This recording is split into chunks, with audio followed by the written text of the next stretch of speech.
All right, welcome back to the series of linguistics talks. Today's talk centers on language history and change.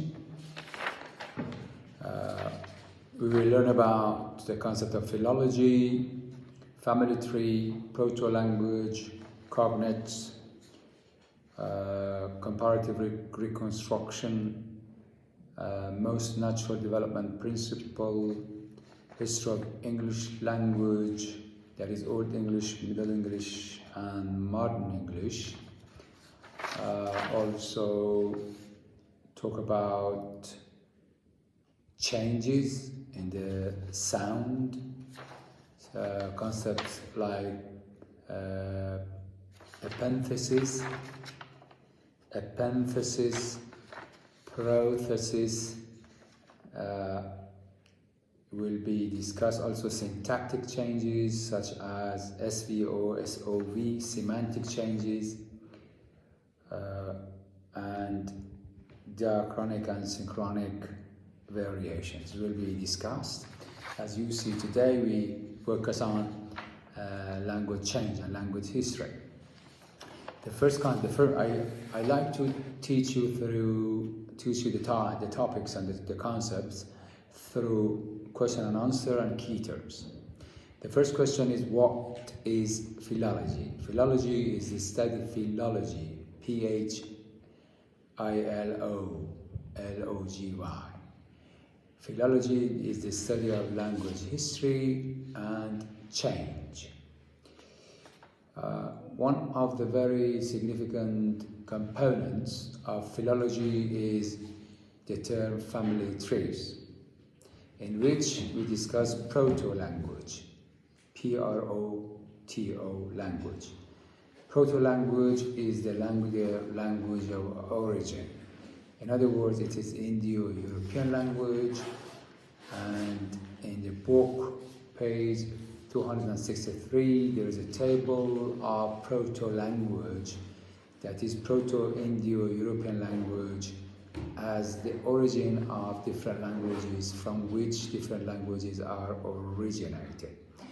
Indo-European proto-language includes Germanic, Celtic, Italic, Hellenic, Baltic, Slavic, Indic, Iranian, Indo-Iranian, Balto-Slavic, Danish, Breton, French, Greek, Latvian, Czech, Bengali, Kurdish. The table is presented on page, or the figure 17.1, Indo-European family tree, on page 263. So in European languages, actually is the proto-language. So what is proto-language? Proto-language is the original language. Another important, relevant concept is the concept of cognate. What do we mean by the concept of cognate? In the creation of family connections and family tree of the languages and in relation to the proto-language, there are some words which have got similar form and similar meaning. These are called cognate. C-O-G-N-A-T-E-S. So what are cognates? The cognates have got similar form and similar meaning. In English and German, there are terms that have got similar meanings, like mother, father, and friend, which is manifested in French, in German, also in Spanish. So cognates have got the similar form and similar meanings. So how can we establish the original proto-languages? How to establish the original proto-language? There are some methods, one of which is comparative reconstruction. The aim of this procedure is to reconstruct what must have been an earlier or even possible proto-form and a common ancestral language. So in carrying out this process, or this procedure, we can make use of two very general principles: majority principle and most natural development principle. So one way to establish the proto-language or the language of origin is through cognates, establishing or identifying the cognates. So we reconstruct words, we reconstruct sounds, but mainly the most effective manner by which we can establish the proto-language or the mother language or the language of origin in Indo-European language is through identifying the cognates, or the words with similar form and similar meaning. As the topic of this talk indicates, language history and language change. And because most of you are studying English as a foreign or second language, it's pretty useful to explain the historical development of English as a foreign language, or English, the history of English. The history of English includes three important stages: Old English, Middle English, and Modern English. The first one is Old English. That is basically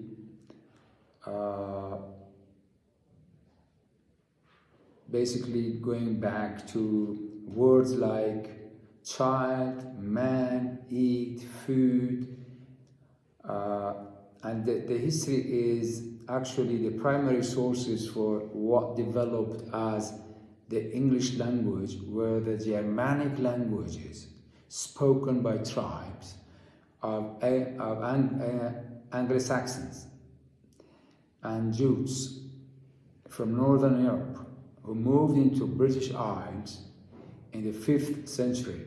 So it starts from 5th century.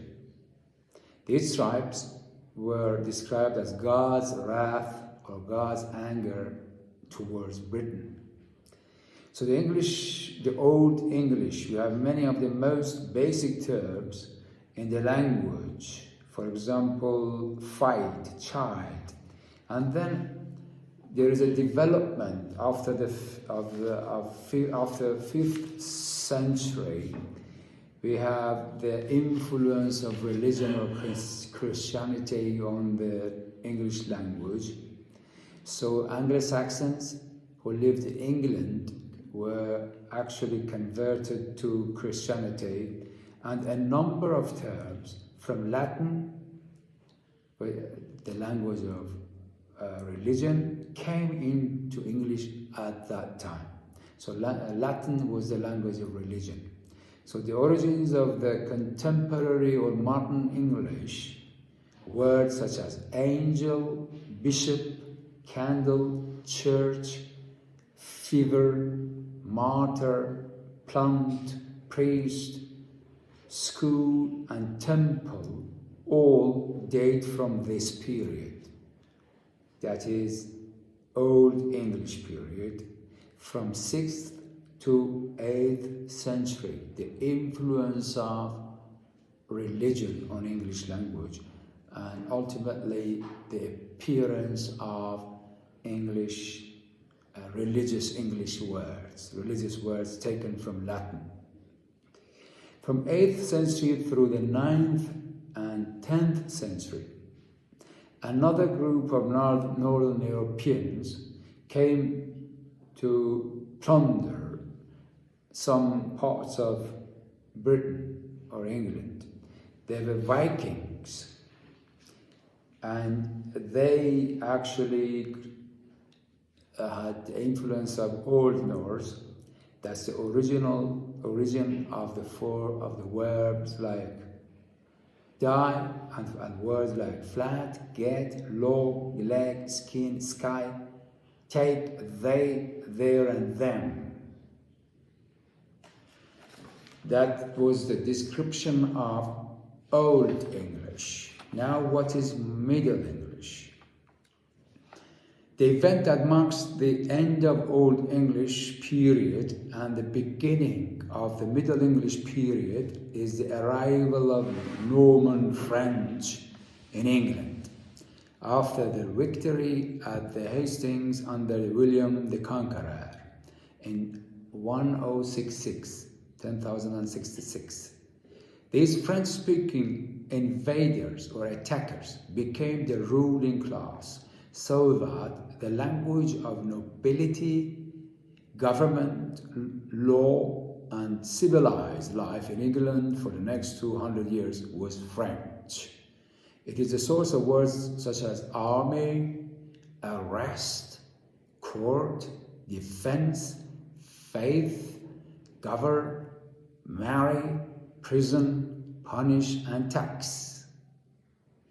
So you see the influence of French in Middle English. Yet, we have the next part, that is sound changes. So I talked about the Old English, Middle English, and the influence of French.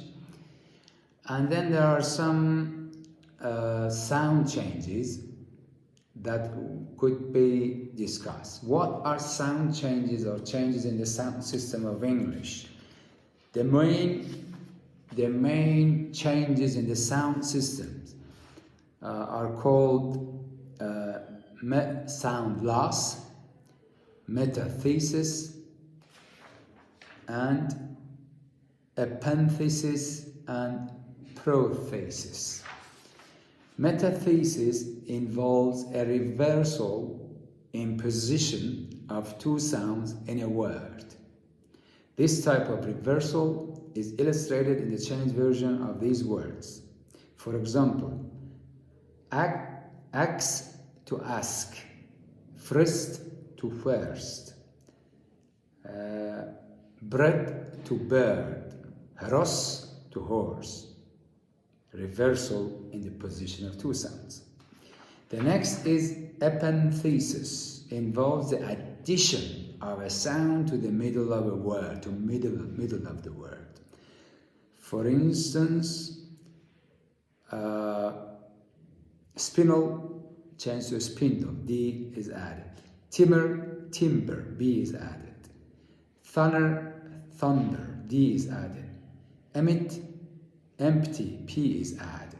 So epenthesis by definition is a change, involves the addition of one sound to the middle of a word. What is the next process is called prothesis. That in English involves the addition of a sound to the beginning of a word, and it's called prothesis. It is a common feature in the evolution of some words from Latin to Spanish.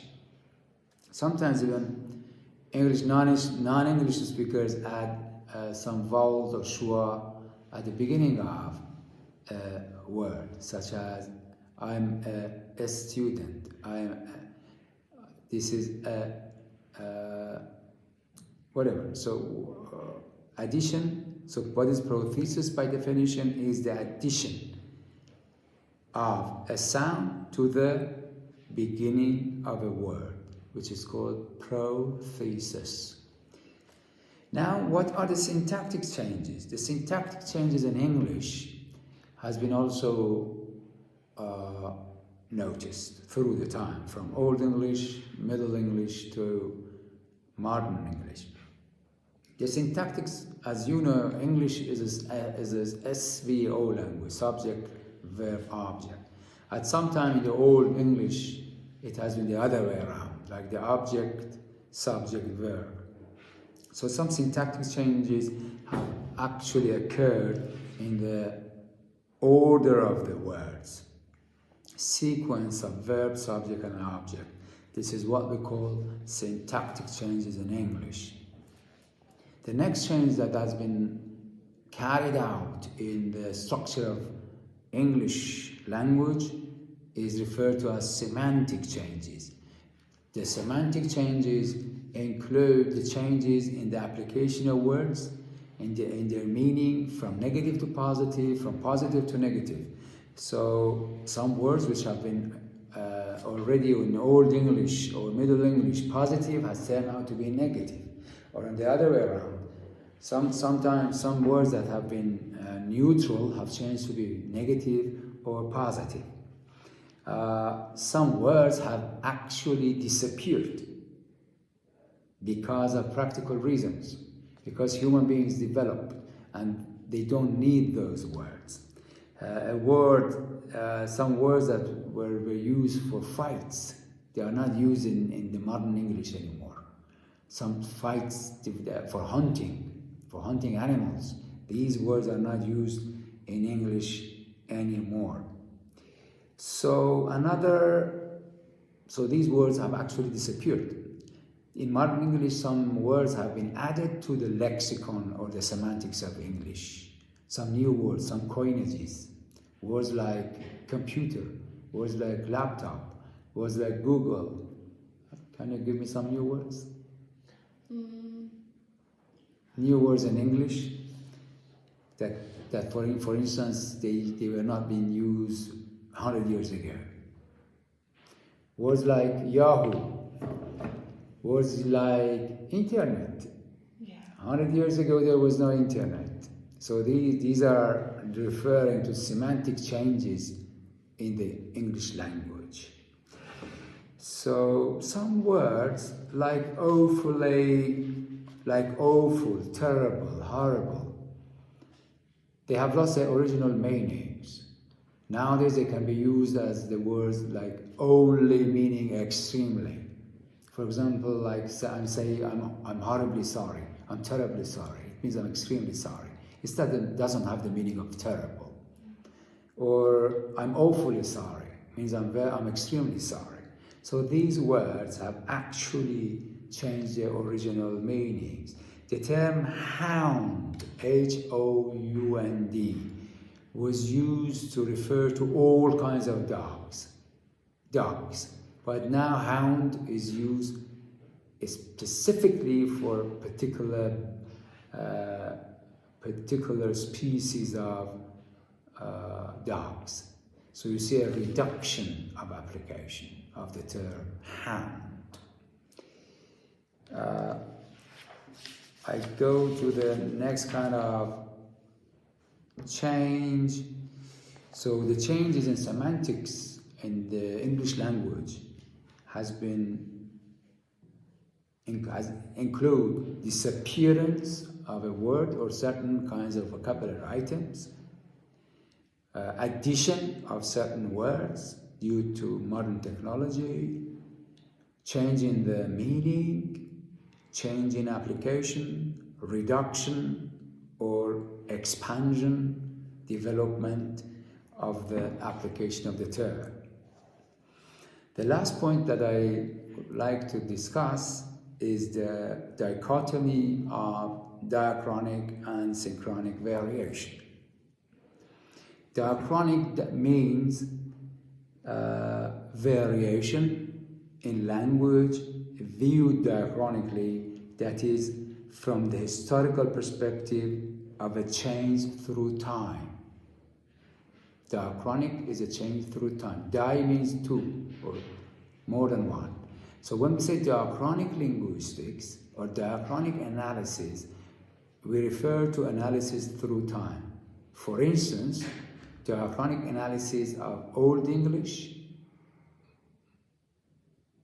Middle English, and Modern English. That is a diachronic analysis.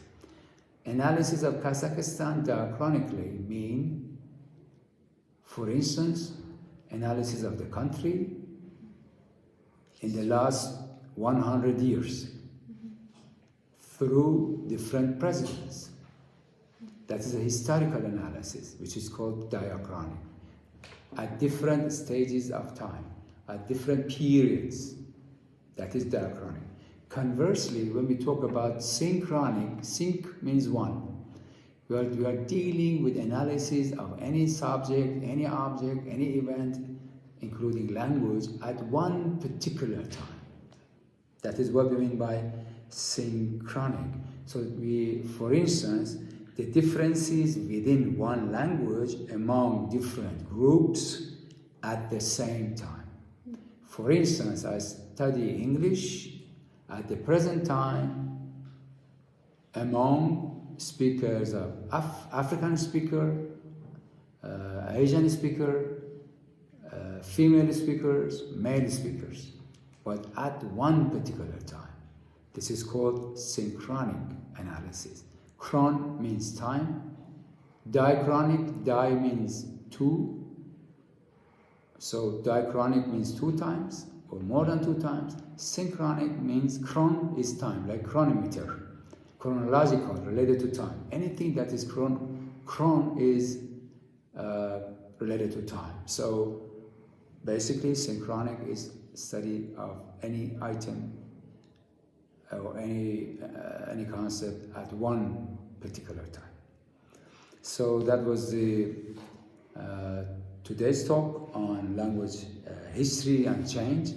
I discussed philology as the study of language history and change. I talked about family tree, categorization and classification of languages based on their common ancestor, common mother, or common father. That's controversy. So common language or proto-language. Proto-language is the language of origin. In here we talked about Proto-Indo-European language. The family tree is presented. The components of the languages that are originated from this proto-language are given. I talked about Old English, Middle English, Modern English, in terms of changes in the sound system, changes in the vocabularies, semantic changes, changes in syntax or grammar. And I also talked about cognates. I talked about prothesis. I talked about epenthesis. Also prothesis, epenthesis, and I also talked about all the semantic changes, and at the end I introduced you to the idea of diachronic and synchronic variation. Diachronic variation is variation or analysis of English or any concept through the time, historically at 2 times. But synchronic analysis is a study of any event, any idea, any concept at one particular time. So today's discussion was on language change and language history and language development in terms of semantic, syntax, and phonetics. Thank you so much for your attention, and I will come back again with another topic.